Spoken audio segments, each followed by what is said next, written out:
Cada vez que um ônibus chega a um lugar, ele conta uma história que começa em 1895, quando Carl Benz adaptou numa carruagem um recém-inventado motor à explosão de 5 cavalos. Esse veículo desenvolvia a velocidade média de 14 km por hora. Carl Benz acabava de criar um dos principais meios de transporte de todos os tempos, o ônibus motorizado.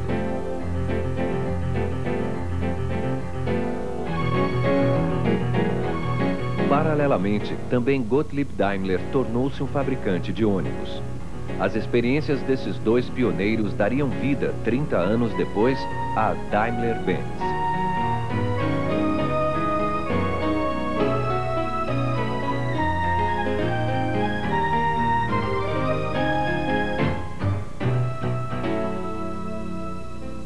Grandes invenções marcavam aquele fim de século.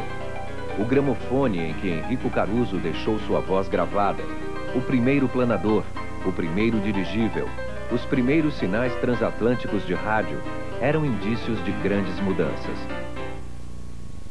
Nascia também nesse tempo o cinema, que misturou arte e indústria, jornalismo e literatura, música, história e entretenimento. As grandes mudanças não cessaram. Nas fábricas da Mercedes-Benz do Brasil, as conquistas da tecnologia são aplicadas dia a dia na construção de ônibus, numa perene contribuição ao desenvolvimento do transporte e da comunicação entre as... Essa é uma das razões por que, antes de ganhar as ruas e estradas, os ônibus Mercedes-Benz são submetidos a duras provas, que simulam o uso integrado de cada componente por centenas de milhares de quilômetros.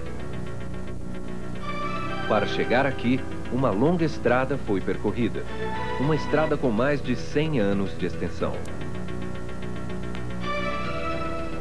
Foi na metade do século XIX que o Barão de Mauá trouxe a primeira estrada de ferro.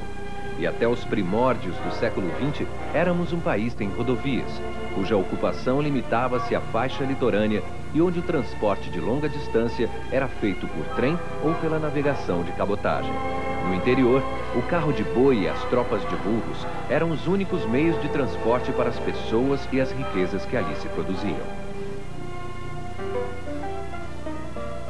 Era um tempo em que os cafezais do Rio de Janeiro cresciam em direção a São Paulo. A capital dava início a um processo de industrialização sem paralelo. O século começava para os paulistas com o anúncio de grandes mudanças. E é justamente em 1900 que se inaugura na capital paulista a primeira linha de bondes elétricos do país. Em 1906, Alberto Santos Dumont faz voar pela primeira vez e em público um equipamento mais pesado que o ar. Rondon, na mesma época, viaja num país sem estradas. Leva o telégrafo, a solidariedade e o humanismo pelos sertões de um século que começava. Os sertões de Cândido Rondon são cortados hoje por uma malha rodoviária que cresceu nos últimos 50 anos mais de 1.300.000 quilômetros. Caminhos indispensáveis à unidade de um país por onde circulam milhões de pessoas diariamente. Gente que vai ao trabalho, que vai à procura de novos horizontes ou simplesmente em busca da alegria, mas sem dúvida, gente que não pode deixar de ir. Em 1978, a Mercedes-Benz inaugurava o Complexo Industrial de Campinas, transferindo para lá a fábrica de ônibus integrais, os monoblocos, e de plataformas para encarroçamento por terceiros.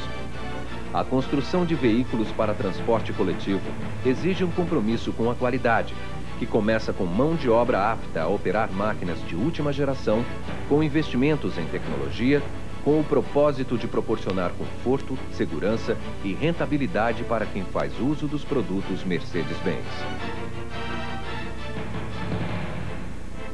Para atingir essa meta, a Mercedes-Benz estabelece parcerias com fornecedores, clientes e concessionários. O ônibus moderno é mais do que nunca um produto do mercado. Desde as primeiras linhas do projeto, esses parceiros são convidados a participar ativamente do trabalho, a dar sugestões e a desenvolver tecnologia em conjunto. Cursos ministrados pela Mercedes-Benz no Brasil e no exterior atualizam os milhares de colaboradores da empresa, introduzindo-os aos mais modernos processos produtivos e de gerenciamento, características de uma economia cada vez mais globalizada. Não é por acaso que os ônibus fabricados no Brasil pela Mercedes-Benz rodam em mais de 60 países. Isso testemunha uma qualidade que permanece até muito depois da venda, com o suporte da rede de concessionários da marca, com sua estrutura estrategicamente distribuída pelo país e com recursos humanos e tecnológicos que garantem a excelência no atendimento aos clientes. A evolução tem suas âncoras no passado. Nas primeiras décadas do século XX, o desenvolvimento industrial brasileiro exigia novas soluções para o transporte coletivo. Em 1924, os irmãos Luigi e Fortunato Grassi montam o popular Mamãe Me Leva, de 12 lugares. Os primeiros motores a explosão começam a substituir a tração animal.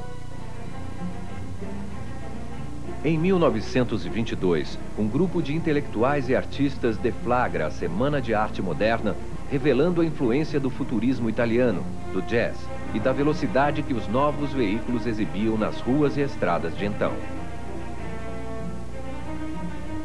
5 anos depois, em 1927, o aviador norte-americano Charles Lindbergh realiza a primeira travessia do Atlântico pelo ar, unindo Nova York e Paris.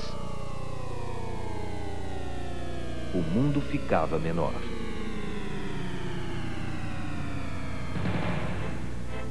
E as pessoas movimentavam-se mais. Em 1929, os 330 ônibus do Rio de Janeiro transportaram 115 mil passageiros. Não acredito que a arte seja algo que existe apenas no espaço limitado pela moldura de um quadro. Por exemplo, acho que a indústria automobilística pode se utilizar da arte quando ela imprime sensibilidade ao seu produto. Quando entende que aquele objeto, pelo simples fato de ser visto, deve ser belo.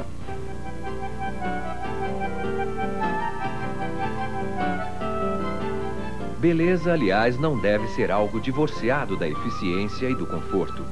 Em 1958, a Mercedes-Benz apresentava seu primeiro monobloco. Mais leve, mais resistente, de linhas arrojadas, com um novo perfil aerodinâmico. O Brasil expandia suas fronteiras internas, incorporando mais território a uma economia que queria crescer. Brasília era o sonho que os brasileiros construíam com coragem e concreto. O desenvolvimento do parque industrial agora avançava a passos de gigante. Era a continuação de um processo iniciado na segunda metade da década de 40, quando os brasileiros procuravam resolver os problemas de combustível criados pela guerra e modernizar o seu parque industrial. Em 1946, o país via nascer em Volta Redonda, no Rio de Janeiro, a sua primeira siderúrgica.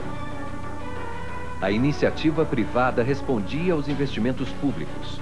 Em 1953, a Mercedes-Benz iniciava a construção da primeira fábrica brasileira de ônibus e caminhões em São Bernardo do Campo, São Paulo. Até então, a frota brasileira de ônibus era composta por veículos importados. A fundação da Mercedes-Benz começa a contar a história do ônibus brasileiro. De suas linhas, saiu no ano da inauguração, em 1956, o primeiro chassi para ônibus brasileiro, o LO 312. Um importante indicador de pioneirismo estava presente nos primeiros ônibus brasileiros: o motor. Em 1955, a Sofungi fundia para a Mercedes-Benz o primeiro bloco de motor diesel da América Latina. Precursor dos motores que dão energia aos ônibus de nosso tempo, que incorporam as conquistas da mais avançada tecnologia, feitos para rodar por muito tempo, por muitas latitudes, encurtando distâncias com segurança, economia e o melhor desempenho, aproximando pessoas. A questão ambiental sempre esteve presente nas fábricas e nos produtos Mercedes-Benz. Seus motores apresentam reduzidos índices de emissão de gases. As fábricas aperfeiçoam constantemente a reciclagem de materiais, racionalizam o uso de energia e revelam o compromisso da empresa com a qualidade de vida no presente e no futuro.